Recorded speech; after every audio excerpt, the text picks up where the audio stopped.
सुमित भाई चूरू जिले राजस्थान से और अभी वर्तमान में अजमेर इंस्टीट्यूट ऑफ जियोग्राफी का स्टूडेंट हूँ। तो आज अपन जैसे अपना नॉर्थ अमेरिका और साउथ अमेरिका है और विश्व में अपन जैसे पढ़ते हैं कि कहाँ पे कौन सा सागर है, कौन सा महासागर है, तो उनके बीच में अपन एक जो मेजर सागर है उसके बाद में आप अपन चर्चा करेंगे आपके साथ में जो है कैरिबियन सी मेरा टॉपिक रहेगा और पनामा नहर जो व्यापारिक उद्देश्य से बनाई गई एक नहर है और उसके पास में ही क्या नाम ये नहर और महासागर स्थित है। तो कैरिबियन सी और पनामा नहर के बारे में आज अपन विस्तृत से चर्चा करेंगे। तो पहले तो उसका अपन मैप ड्रॉ करते हैं कि एग्जैक्ट विश्व में उसकी कहाँ लोकेशन है, क्या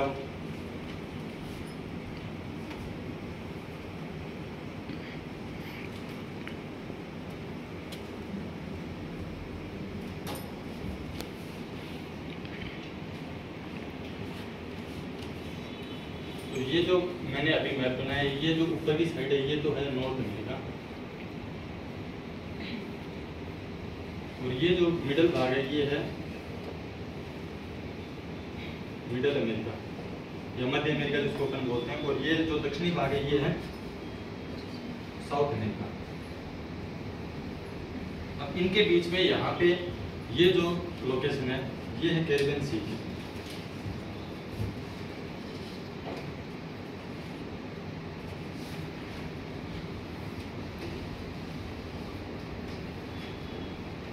अब यदि अपन बात करें कि इसके पास में कौन से देश हैं या कौन सी सीमावर्ती राज्य हैं, तो उनमें यदि अपन देखें मुख्य रूप से नॉर्थ अमेरिका में यहाँ पे है फ्लोरिडा और यदि अपन मध्यवर्ती भाग में देखें तो यहाँ पे है मैक्सिको तथा यहाँ पे अन्य कुछ छोटे छोटे सीमावर्ती राज्य हैं तथा मुख्य रूप से यहाँ पे जिसके ऊपर अपन चर्चा करेंगे विस्तृत रूप से वो रहेगी यहाँ पे पनामा नहर। तो यहाँ पे पनामा ठीक। और यदि अपन दक्षिणी भाग में बात करेंगे तो यहाँ पे अपन बात करेंगे इसके सीमावर्ती भाग में ये मार्केको झील है जो एक लेगून झील है। लेगून झील के बारे में यदि अपन चर्चा करें तो लेगून झील क्या होती है? लेगून झील एक होती है तटीय भाग में लहरों के द्वारा कटाव से बनाई हुई लहर होती है जो उसमें खारा पानी होता है क्योंकि यहाँ पे भी समुद्री भाग है और इसमें ये लवणता इसकी अधिक होती है कंपेरेटिवली इसकी क्योंकि यह तट के अंदर के भाग में स्थित होती है। तो यहाँ पे जो ये मार्केको झील है ये है वेनेजुएला देश के अंदर, वेनेजुएला के अंदर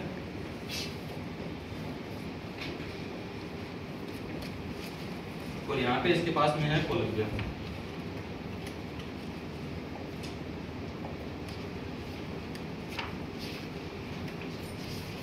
अब यदि अपन इसके सीमावर्ती भाग में बात करें कि इसके सीमावर्ती भाग में क्या कुछ लोकेशंस और हैं समुद्री रूप से रिलेटेड, तो उसके बारे में यदि अपन देखें तो यहाँ पे युकाटन चैनल है।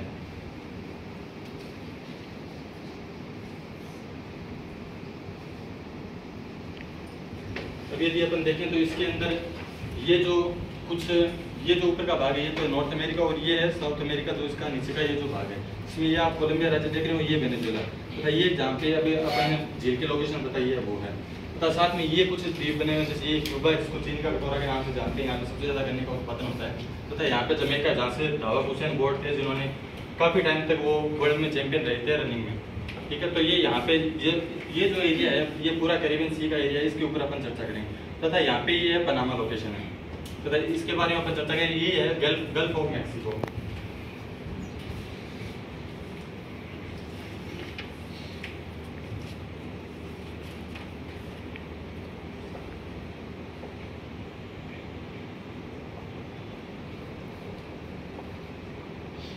अब चैनल की यदि अपन बात करें कि चैनल क्या होता है, तो चैनल मुख्य रूप से दो भागों को जोड़ता है। जैसे कि ये जो एक भाग अपन ने चर्चा किया तो इन दोनों के बीच के अंदर जो ये जो पतला संकड़ा जो रास्ता होता है ये कुछ संकड़े रास्ते भी होते हैं, कुछ ज़्यादा विस्तृत रूप के रास्ते होते हैं, लेकिन इन दोनों का जो ये मुख्य रूप से भूआकृतिक जो भाग है उनके बीच में कम दूरी होती है जहाँ से केवल कुछ बड़े जहाज और कुछ ही यात्राएं संभव होती हैं, तो उसको चैनल के नाम से जाना जाता है।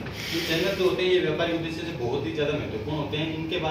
इनके बारे में भी ये कहा जाए कि ये सबसे महत्वपूर्ण रास्ता है और इन्हीं रास्तों के अंदर जो सबसे सेफ जो पोर्ट होते हैं वो स्थित होते हैं, क्योंकि जब भी ज्वार आते हैं समुद्र के अंदर तो कुछ जहाज जैसे अपन यदि विषय में बात करें तो कुछ जगह ऐसी हैं जहाँ पे पानी का स्तर बढ़ जाता है और कुछ जगह पानी का स्तर घटता है, तो उसके लिए ये जो चैनल की लोकेशन होती है वो सबसे महत्वपूर्ण होते हैं। अगर यदि अपन बात करेंगे इसके ऊपरी भाग में, जैसे अपन ने देखा है नॉर्थ अमेरिका और दक्षिणी भाग में है ये साउथ अमेरिका है। तो साउथ अमेरिका में जैसे कोलंबिया है, तो कोलंबिया के ऊपर गल्फ है, यहाँ पे डेरियन की खाड़ी,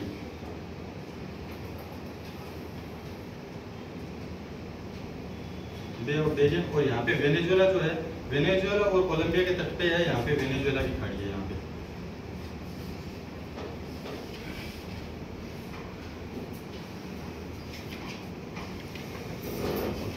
और ये जो अपन ने लोकेशन की है,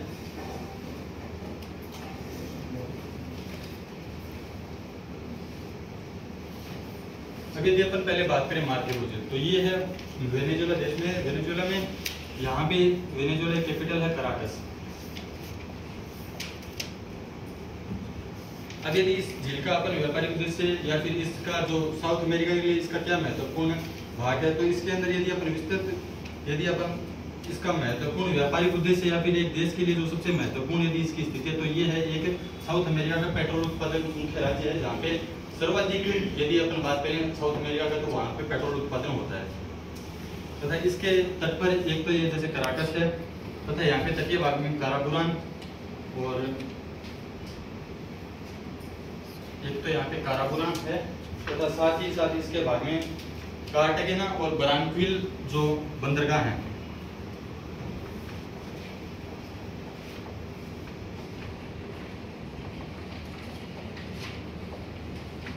कार्टागेना,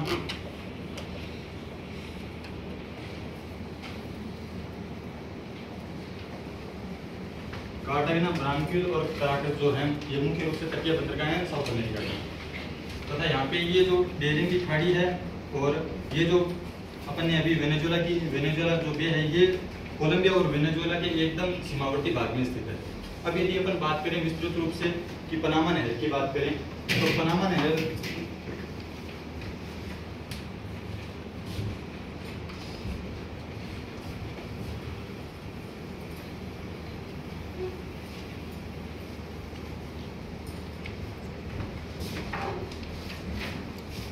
पनामा नहर का जो ये जो आप एरिया देख रहे हैं, इसको यदि अपन इनलेट रूप में बनाएं, तो ये जो अभी ये जो भाग है, इसको अपन प्रोजेक्टर के थ्रू देख रहे हैं, तो ये जो भाग बना हुआ है, ये है पनामा नहर।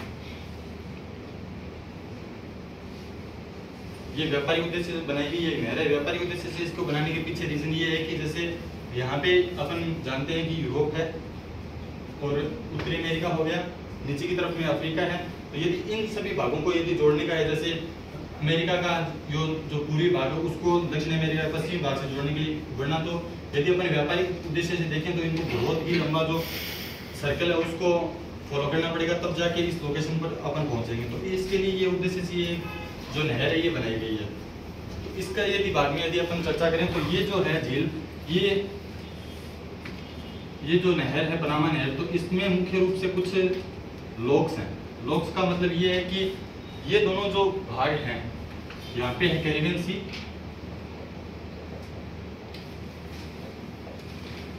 और यहाँ पे है प्रशांत महासागर।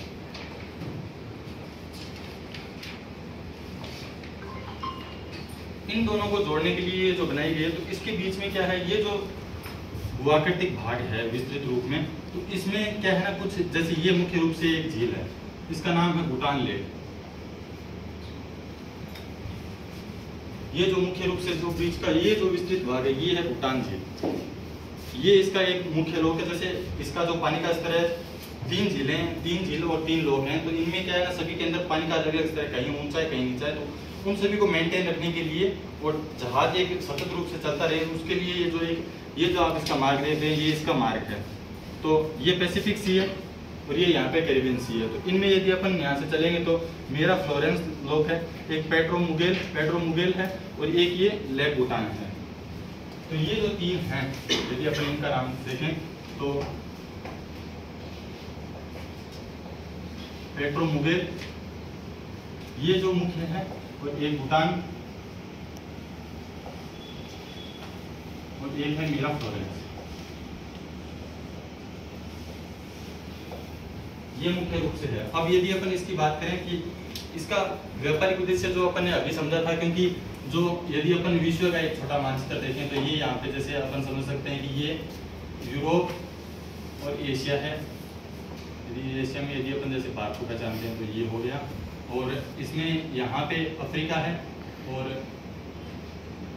ये दक्षिणी अमेरिका, उत्तरी अमेरिका, ये जो हो गए। तो यदि अब इनको लोकेट करें तो यहाँ पे ये पनामा नहर स्थित है।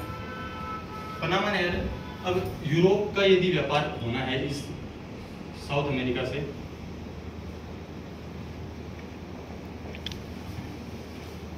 तो यूरोप का जो पश्चिमी तट है और नॉर्थ अमेरिका का जो पूर्वी भाग है, इन दोनों को साउथ अमेरिका का जो पश्चिमी भाग है उससे जोड़ने के लिए ये पनामा नहर सबसे उपयुक्त है, क्योंकि इसमें सबसे ज्यादा ईंधन की बचत होती है। और ये व्यापारिक उद्देश्य सबसे महत्वपूर्ण यही उद्देश्य है, क्योंकि व्यापार में जो जलमार्ग होते हैं वो सबसे सस्ते होते हैं, इसी के लिए ये एक व्यापारिक उद्देश्य से बनाई गई नहर है। इसके बाद में यदि अपन विस्तृत रूप से वापस इसके ऊपर चर्चा करें कि अपन इसकी और यदि लोकेशन देखना चाहें तो ये कहाँ पे है, क्योंकि जो साउथ अमेरिका है इसमें वेनेजुएला के नीचे से जाती है 0 डिग्री भूमध्य रेखा। अब यदि अपन बात करें कि इसमें सैलिनिटी क्या रहेगी, तो इसमें जो लवणता है वो इसकी लवणता न्यून लवणता रहेगी। कैरिबियन सागर की लवणता जो है वो न्यून रहेगी। न्यून रहने का कारण है क्योंकि जो कैरिबियन की जो गर्म धारा है उसके कारण इसकी सैलिनिटी जो है वो कम रहती है। जो विषुवतीय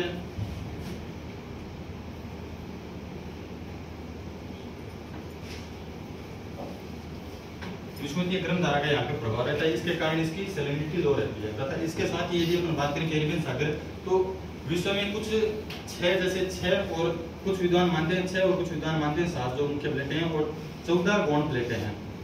प्लेट का टॉपिक अभी आप मेरे साथी जो आपको पढ़ाएंगे उस पर आप समझेंगे प्लेट क्या क्या होती है। तो यदि अपन बात करें कैरिबियन सी जो है मुख्य एक सक्रिय सीमांत है।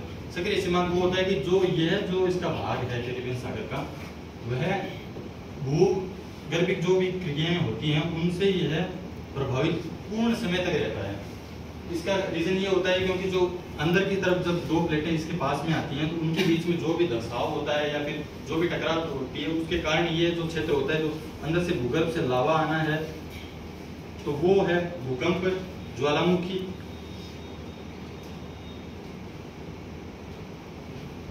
ये सभी प्रक्रिया इसमें मुख्य रूप से होती हैं। अब यदि अपन बात करें तो इसके अंदर कौन सी कैरिबियन सागर के अंदर नदियां आती हैं, तो उत्तरी अमेरिका से मुख्य रूप से आती है मिसिसिपी। तो मिसिसिपी में इसकी मुख्य रूप से 2-3 साइड नदियां हैं तथा ये यहाँ पे तटीय भाग में अपना डेल्टा बनाती है। एक तो मिसिसिपी होगी तथा दक्षिणी भाग से यदि अपन बात करें तो कोलंबिया से आती है मैगडेलेना नदी, ये भी यहाँ पे अपना डेल्टा बनाती है। तो मिसिसिपी जो है वो है नॉर्दर्न भाग से तथा साउदर्न भाग से है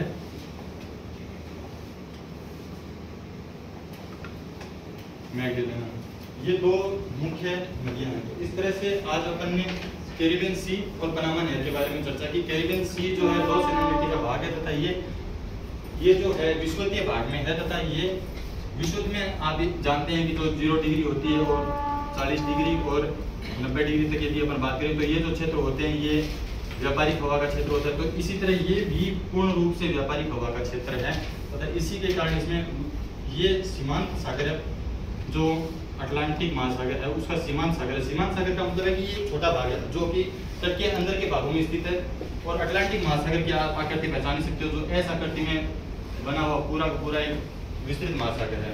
इसका ये एक सीमांत सागर तथा ये कैरिबियन प्लेट का सक्रिय भाग है। कैरिबियन प्लेट का भाग नॉर्थ अमेरिका और साउथ अमेरिका के बीच में स्थित है। यहाँ पे मराकेगो झील है, बेरिंग की खाड़ी है, वेनेजुएला की खाड़ी है, पनामा नहर स्थित है, यहाँ पे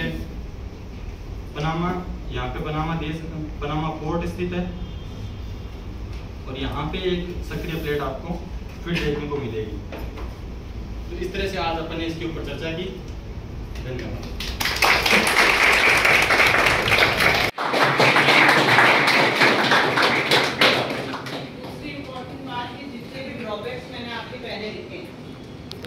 उनको आपने लास्ट में कवर कर दिया, ठीक है।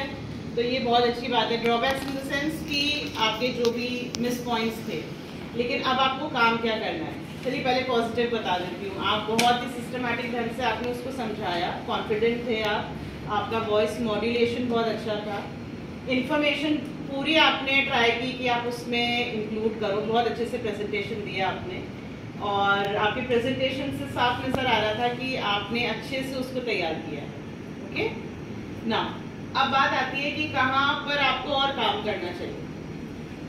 आपने जो टॉपिक लिया वो लिया था कैरेबियन सी और पनामा कैनाल।